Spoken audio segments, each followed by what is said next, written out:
The half-century-long experiment of women's liberation and political enfranchisement has ended in disaster for the West. When you begin to start connecting the dots, you realize that since women have been given the vote, the entire center of politics and thus Western society has shifted ever more to the left. Women have also used their political enfranchisement to further the cause of the aptly named women's liberation. Liberation socially, liberation financially, liberation from family, from motherhood, liberation from religious dogma, and most importantly, sexual liberation. Once women were given equal say in the sphere of politics, it was only a matter of time until our civilization was swept up by the event horizon of its own collapse. All kinds of studies have been done on this subject, as this one from Columbia University, and they all, without exception, note that as women become more, quote-unquote, emancipated, the decline of the family is further accelerated. And as the family disintegrates and women move politically further and further to the left in their voting, many then begin to use the government as a surrogate husband and provider. Women are thus even more liberated from their traditional roles within the family and society at large. In one of the most comprehensive studies of civilizational decline, J.D. Unwin postulates in his book, Sex and Culture, written in 1934, that the main driver for the rise of a civilization is the degree of chastity of the said civilization's women. Unwin, a British social anthropologist at Oxford and Cambridge universities, studied 86 different cultures through 5,000 years of history and found a positive correlation between the cultural achievement of a people and the sexual restraint they observed. Unwin's impetus for the project was to test the Freudian theory that civilizational progress was the product of repressed sexuality. He found that discipline in sexual matters appropriated social energy to more civilizational ends. It's very complicated, but for Unwin, the fabric of society was primarily sexual, and heterosexual monogamy was the optimal arrangement for the planning, building, protecting, and nurturing of the family.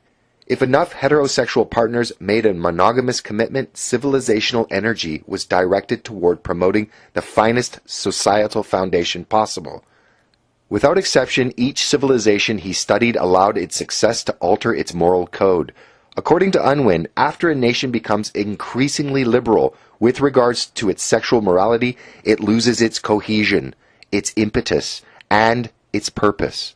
From a chaste moral code, societies gained what he called expansive energy, and this energy allowed these cultures to expand into other weaker cultures. Now, when you compare the modern Western world with the Islamic one, you see exactly the results that Unwin's theory would predict. By allowing women to fuck freely, the West has de facto entered a matriarchy that disincentivizes young men. Islam, on the other hand, keeps their women chaste, and their expansive energy, as Unwin's theory predicts, is manifested in what we're observing today. The Islamic culture is the one who's expanding into the West, and it was only recently that the West was able to dominate all other cultures on the planet. Ultimately, each civilization became less cohesive, less aggressive, and less resolute. Civilizations in this liminal phase then collapsed from either A, an internal anarchic revolution, or B, conquest by invaders with greater social energy. Terrifyingly, Unwin also noted that there was no case in any of the studies he'd made in which a culture managed to restrict the sexual freedom of women once they'd been loosened. A feminist society and future is an oxymoron, as it's unsustainable in the long run. Based just on past history, a civilization that embraces feminist values will cease to exist in a very short time. This is why we've never seen a feminist civilization aside from very short spans at the end of great empires.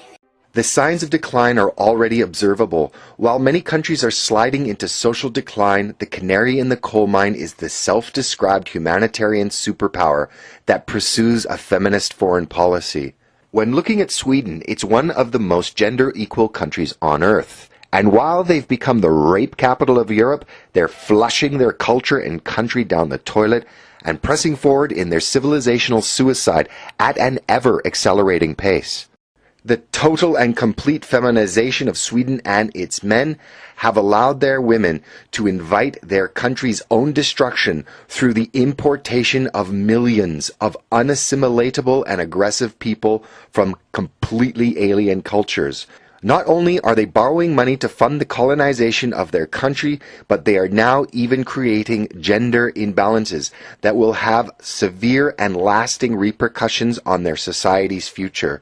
And they await their doom with smiles of tolerance and passivity, calm as Hindu cows. Looking again at Unwin's work, he leaves us with a stark dilemma. It may not be possible to save the West. According to his model, this process is irreversible, and the only way to do so would be to restrict the sexual freedom of Western women and move back to a more patriarchal society. And as things stand, this is probably an impossibility. So, instead of having it all, Western women risk losing everything. What are liberal feminists going to do when faced with aggressive gangs of migrants bent on theft and sexual violence?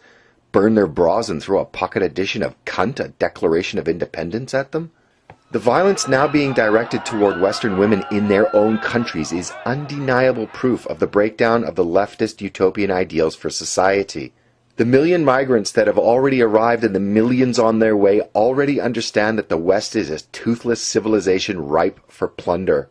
While Western women might be the ones advocating, whether knowingly or not, for the destruction of the West via misplaced compassion and hyper-emotionalism, it's also the fault of Western men by giving them the choice and allowing their gender's particular predilections to dictate what our civilization's values, priorities, and ultimately what our future should and will be.